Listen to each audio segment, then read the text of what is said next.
Hello, folks. Tuesday, 16th of September. Got my vertical back on. I like rather a more tight fitting t-shirt than a loose one. Cheers.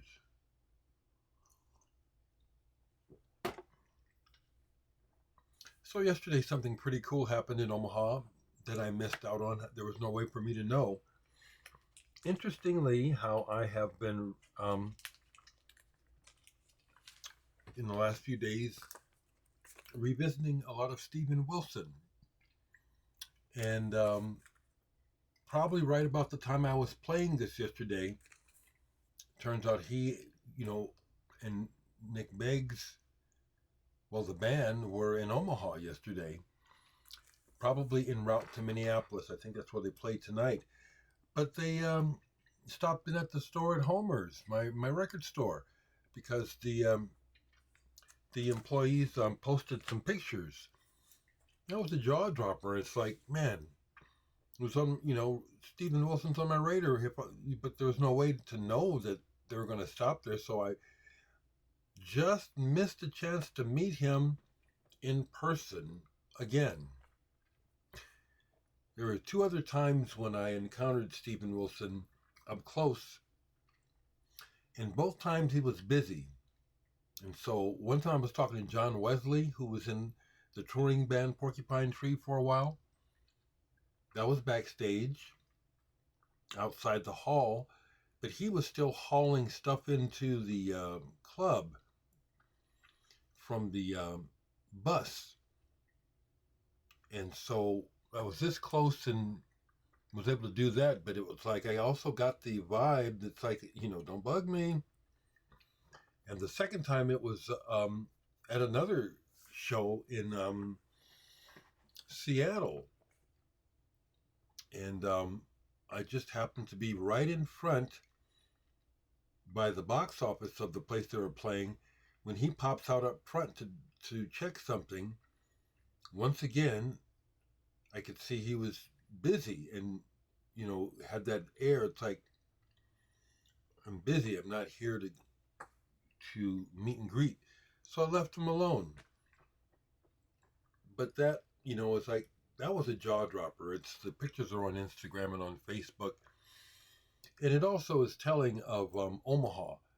The employee who got a picture with Steven Wilson probably knows who he is because of me talking about him and ordering their records. And then the assistant manager of Homer's, he gets a picture with Nick Beggs because of Kajagoogoo and all the other stuff, pop stuff that Nick Beggs has done. But, that's one of the perks of working at a record store is you never know who's going to pop in. So I thought to myself, look at that. Steven Wilson, was it just in my town, Richard? I know you watch me pretty regular. Just that close and yet that far. Wild. Excuse me, cheers.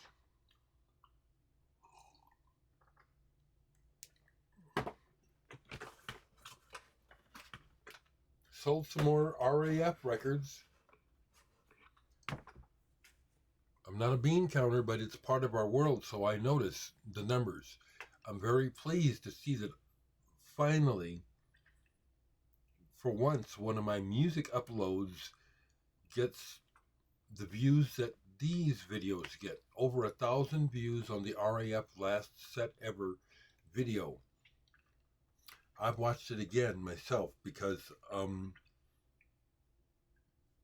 I made three, mistakes, not hitting the note exactly right.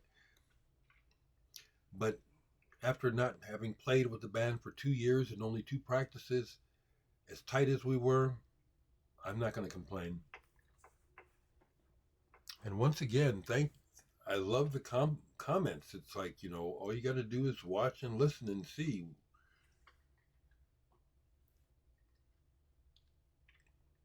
So in other music news, I'm waiting for Aaron Gum to have time to let me choose from the photographs he took so I can put together the cover for the Higgins 12 project. It's just my luck that I catch Aaron at a super busy time. I mean, while we were playing Saturday night, RAF, he's up the street doing a video shoot for his latest band, Dead Poets. And then I see he's doing something else, rebuilding syndromes and stuff. So I'm going to drop him a line to see today if I can possibly get that picture. I just need the picture, and then I can put the cover together, and I can make the order, and that'll be a new release coming out.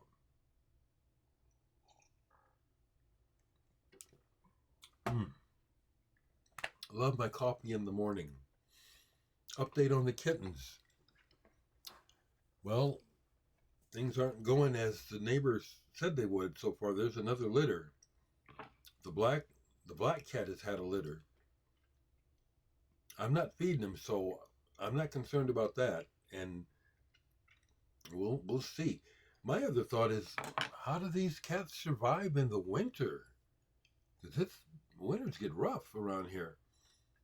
Anyway, so let me just talk a little bit about music and go, because after listening to Hand Cannot Erase again, it caused me to think I need to revisit this, because when it came out, Future Bites, I didn't like this. But it was primarily because I was not really focusing on it. And Personal Shopper with Elton John, when I first heard it, I didn't completely catch the context in which Stephen wrote and made it. Really rather brilliant package here, and I got the red vinyl. So yesterday when I was listening to the whole album, and I listened to Future Bites, which is on side 2, the female vocal backing vocals that at first turned me off, it's like, oh, I get it now. Contextually, with the song Personal Shopper, plus the inclusion of Elton John's immediately recognizable speaking voice, that was just right in illustrating the lyrics of the song, which say, oh, okay, I get it now, Stephen. Now that's pretty powerful. And then after that, the rest of the album is like, yeah, Stephen Wilson wasn't slacking. COVID, interesting though, COVID completely derailed the plan that he had for promoting that album. Who knows how different his public persona would be now had that not happened, because he was ready for a commercial breakthrough, and that album might have done it. So I had been listening to the Future Sound of London, and I actually played it again because it just sounds so good. But I pulled this other one I have by them, Environments 2. They have a series of these albums, Environments. EBV, Electronic Brain Violence. The people making this music had a real concept here. It's consistent, and it's I love it. I love it. I really do. I kind of study it as well as listen to it. You know, it's like, I noticed that also yesterday. I was watching some new videos, which I do every day. I watch the new videos. I saw the Foo Fighters live and Pulp live, and then some new videos. And I'm listening to the song structures. and some people actually are writing some good material, um, not just loop based. And so I'm kind of noticing that Melody's Echo Chamber. I've listened to some of that stuff, her stuff, and noticed the chord changes, and the arrangements. This is really, really good. Played a bit of this yesterday because, again, I bought this. It's a bootleg, Italian bootleg of Craftwerk 2 on green vinyl. And I was still operating with a worn stylus when I got this. So you folks who watch me will remember when I showed this, when I got it, how I lamented that it was such a poor pressing. Well, it's not as poor as I thought with my needle. The needle's catching the shadows, pardon me,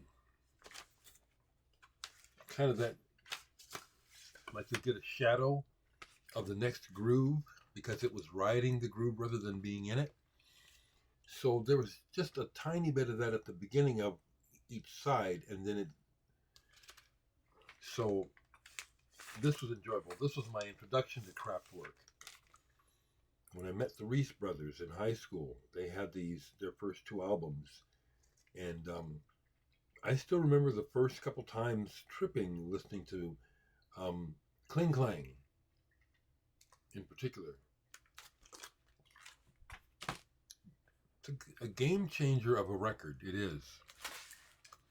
I saw yesterday online that it was the release date 53 years or so ago of Foxtrot. And so I pulled it out for a play because this was, again, my introduction. I no longer have my original copy that I bought in the 70s because I was a teen and I destroyed it from partying and playing it too much and taking it everywhere. I have 3 different copies of it. This is my German pressing. I love this album. Happy to say that the initial impact, which had frightened me, those initial chords, I had never heard anything like that. And yet it was what I was looking for. Something grand, mysterious, and somehow I felt a connection to not the church so much, but spiritual, not religious, but something spiritual and mysterious going on here. I've always liked this cover, actually. I like it. Really enjoyed that yesterday. And I finally got around to playing some of the Yes Fragile outtakes. This is way cool to have because on Roundabout, the early rough mix, all of Rick Wakeman's parts aren't, all of the parts aren't on here. So there's keyboard flourishes that you expect to hear that don't happen. It's really skeletal, and yet it's all there. And then All Fighters Past, the second song, which is remixed by Stephen Wilson, I see here, a Stephen Wilson mix. Well, that wasn't on Fragile. Or at least ways that doesn't sound like anything that made it to the album. This is cool. And that is it as far as I'm actually back in the studio.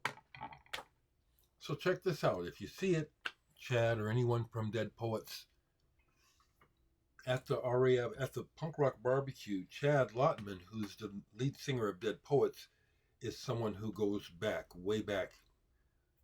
And he talks openly about it, so I will talk about it.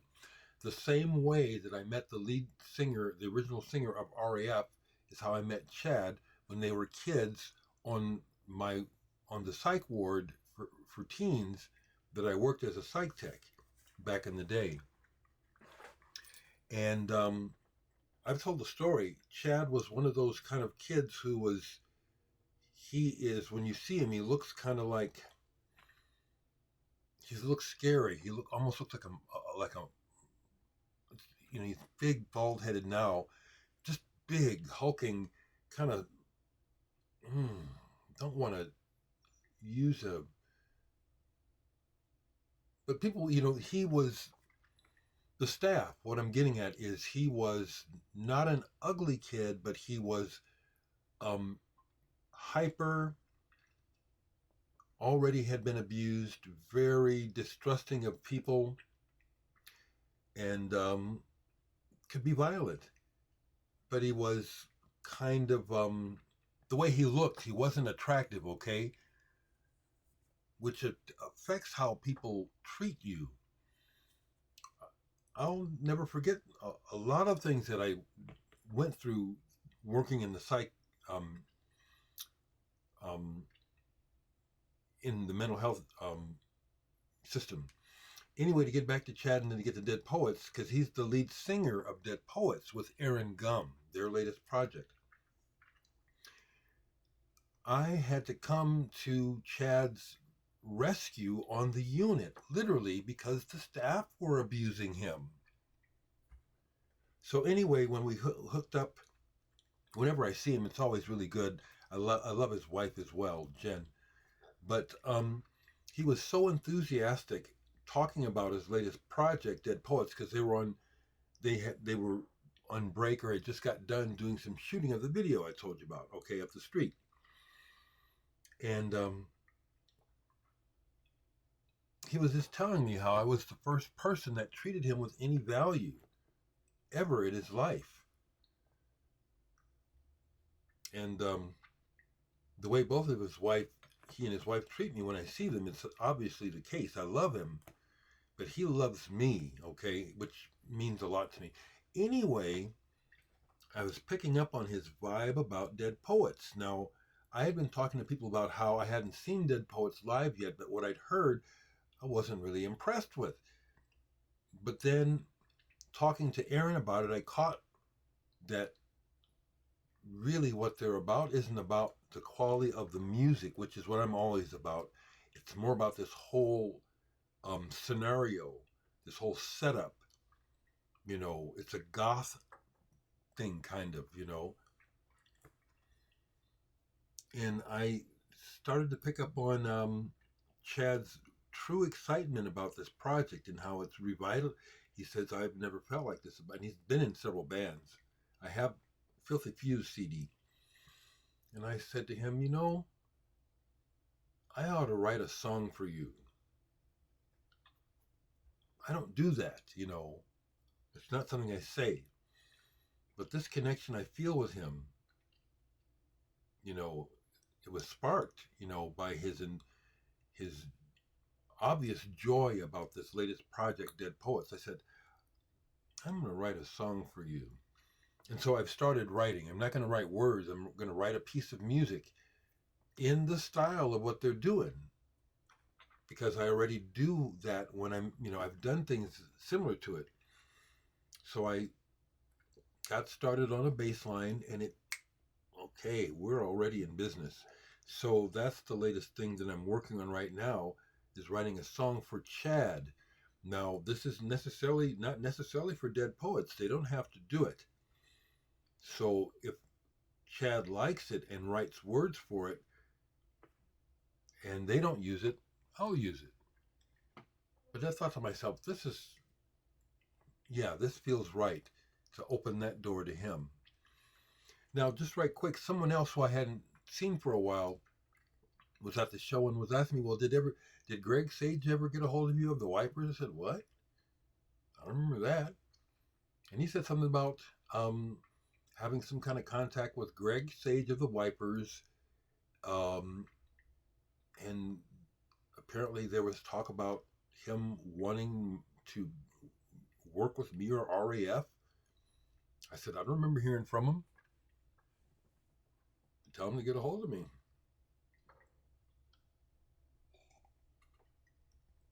That's basically what I have today.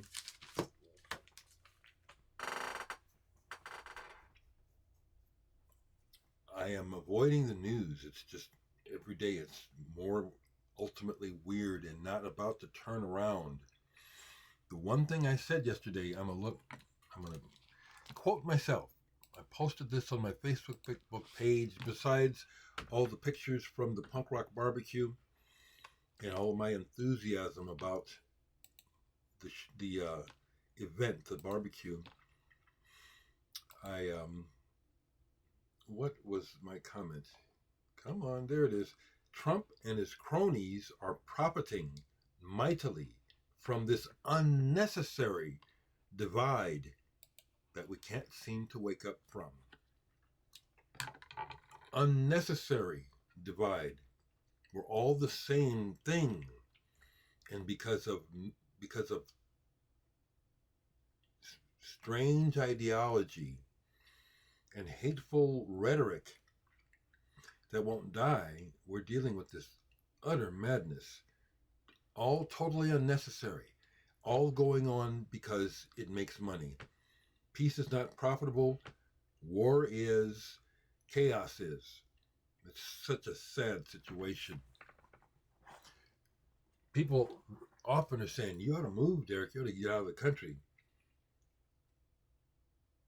And I've actually thought about it, the idea of liquidating this, which I'd never thought about before, liquidating my record collection, collecting that money and moving overseas.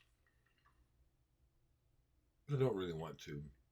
I'm just really sad at the state of affairs because of politics and because we just can't see the forest for the trees.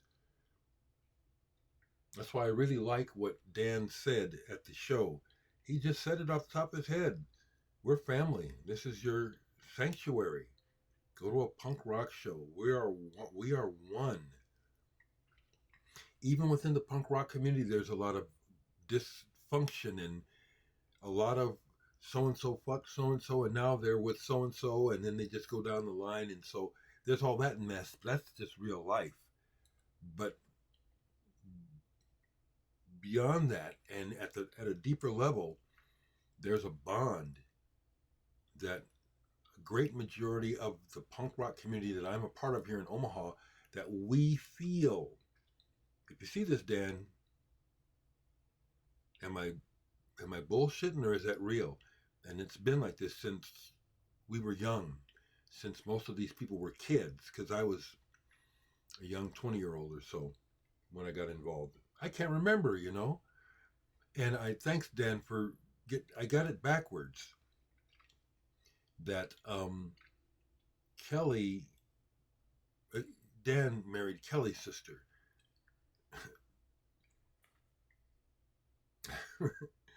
I just love these people. And I also said this, I'll end with this. I also said this on my Facebook page. I really said this to just really one person, but in essence, the way I spoke to people, I said it to many. And so I posted this. I said this to many people Saturday night.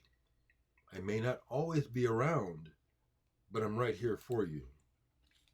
And that's always been true, and it is true.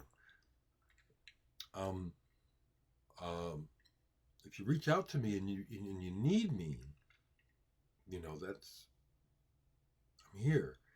But I'm not the sort of guy that needs to be hanging around all the time and hey, let's get together, One person at a time is the way that I most enjoy people's company. Family.